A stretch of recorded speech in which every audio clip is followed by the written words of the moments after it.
Haunted train. घर से निकलने के लिए सुबोध ने जैसे ही अपना ट्रॉली बैग उठाया, सामने से माँ एक थाली में आरती लेकर उसके पास आ गई। आरती उतारने के बाद जैसे ही माँ ने उसके माथे पर रोली का तिलक लगाया, अचानक ही थाली उनके हाथ से छूटकर नीचे गिर गई। फर्श पर हर जगह खून ही खून बिखरा हुआ था। रोली के यूं खून बनकर बिखरने के कारण सुबोध काफ़ी घबरा गया था। उसने अपने माथे पर हाथ फिराया तो वहाँ भी रोली की जगह खून ही लगा हुआ था। घबराहट में सुबोध के माथे पर पसीने की बूंदें चमकने लगी। तभी उसकी अलार्म घड़ी ने सुबह के 7 बजाए तो सुबोध बिस्तर से उठ बैठा। हे भगवान, ये कैसा सपना देख लिया मैंने। सपने में मुझे माँ दिखाई दी, जबकि माँ को मरे हुए तो कई साल बीत चुके हैं। माँ का मेरा आरती उतारना और फिर हर तरफ खून ही खून बिखर जाना, कुछ समझ नहीं आ रहा है। अजीबोगरीब सपना देखने के बाद कुछ देर तो सुबोध बहुत परेशान रहा। उसके बाद अपना सामान पैक करने लगा। रात के ठीक 11 बजे वो अपना सामान लेकर रेलवे स्टेशन की ओर निकल पड़ा। बाहर ठंडी हवा चल रही थी। दूर दूर तक कोहरे की चादर फैली हुई थी। एक तो रात का समय, ऊपर से कड़कती ठंड, इसलिए सड़कें बिल्कुल सुनसान थी। सुबोध ने कान में ईयरफोन लगाया और मोबाइल की दुनिया में खो गया।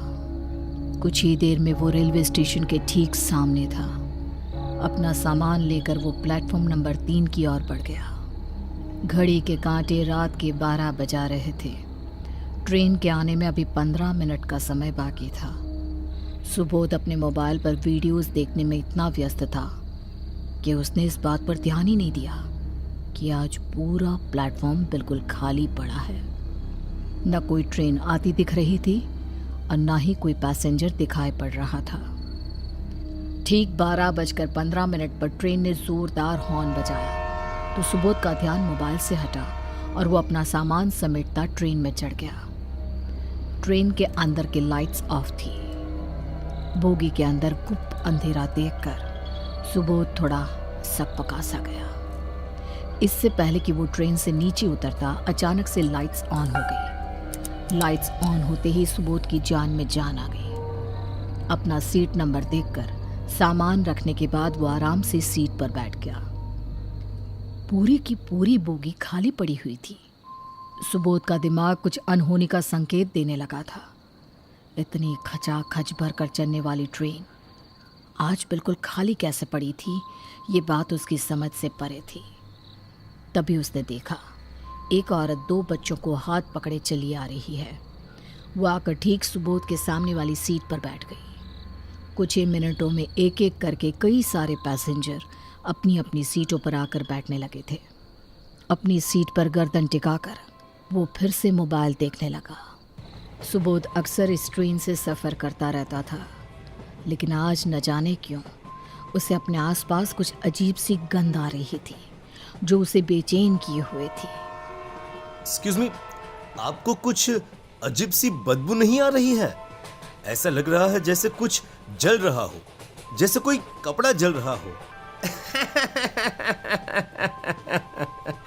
कपड़ा नहीं, मांस के जलने की गंध है ये। मांस के जलने पर कैसी गंध आती है जानते हो ना तुम?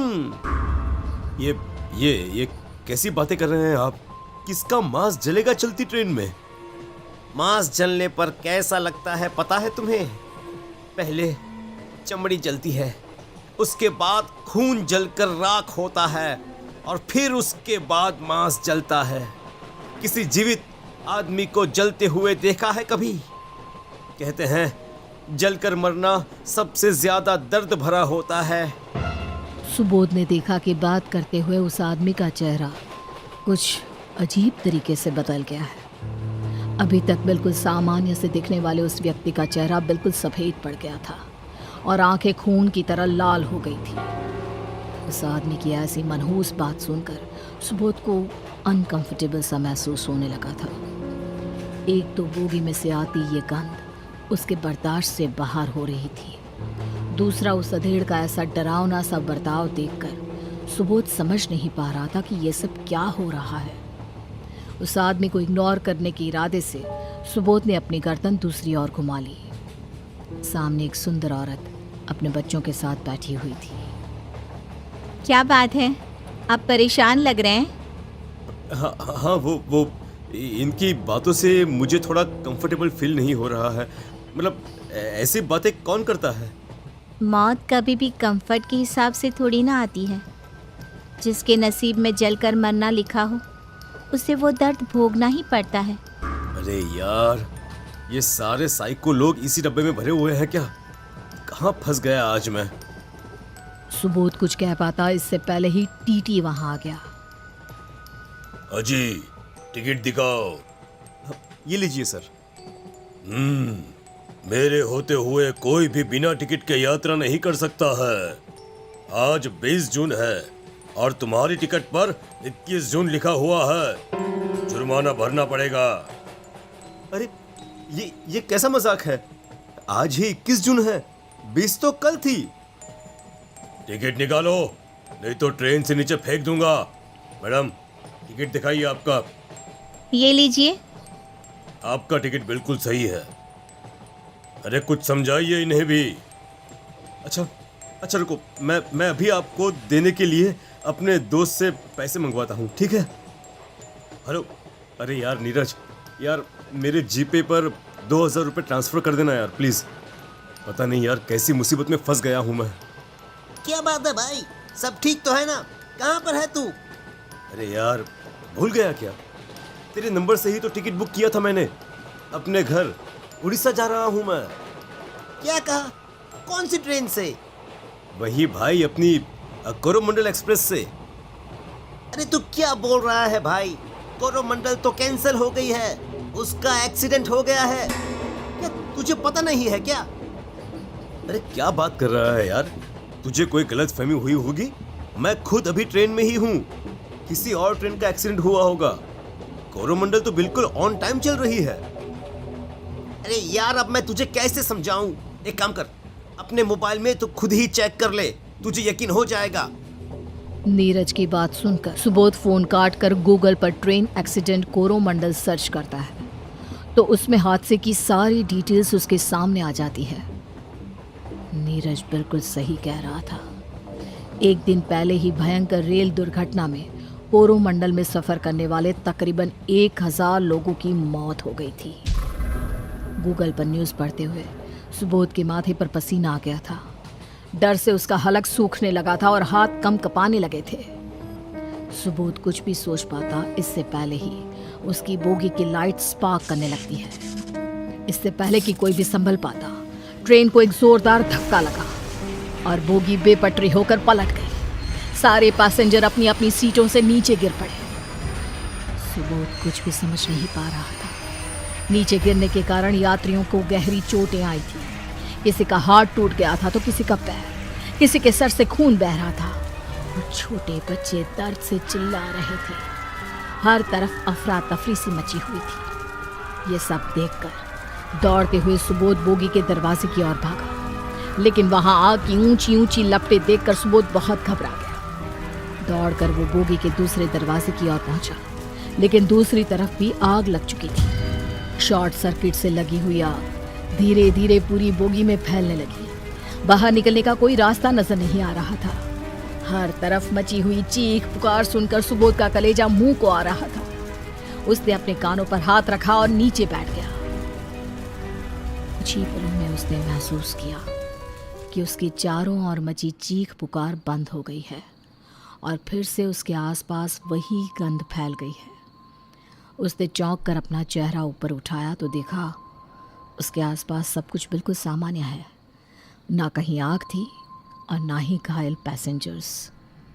घबराते हुए वो उठ खड़ा हुआ। उसने आसपास देखा, कोई भी नहीं था। ट्रेन भी रुकी हुई थी।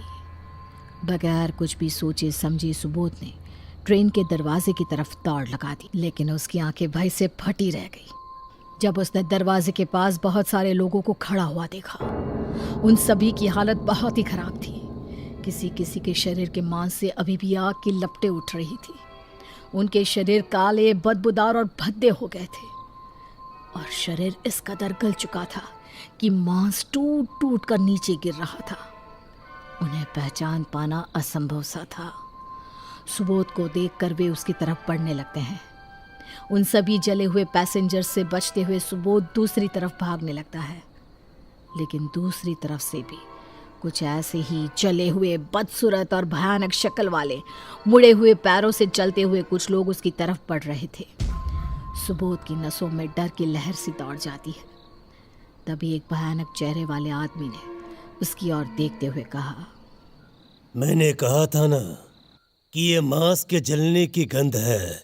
अभी तो मान गए ना? हाँ?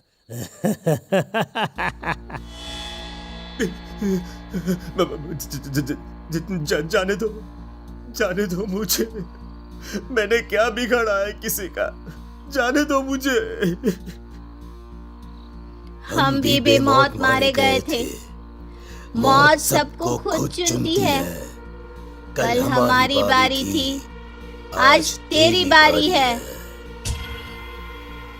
सुबोध के लाख विनती करने पर भी वे सभी पैसेंजर्स उसे नहीं छोड़ते और जलते बदन के साथ सुबोध से लिपट जाते हैं। सुबोध के शरीर में भी आग लग जाती है। सुबोध की दर्द से भरी हुई चीखें कुछ देर तक बोगी में गूंजती रहती है और फिर सब कुछ सामान्य हो जाता है। कहते हैं कि असामान्य मौत से मरे हुए लोगों की आत्मा को शांति नहीं मिलती। फिर भी हमारी यही कामना है कि ट्रेन हादसे में दर्दनाक मौत से मरे सभी पैसेंजर्स की आत्मा को ईश्वर शांति दे।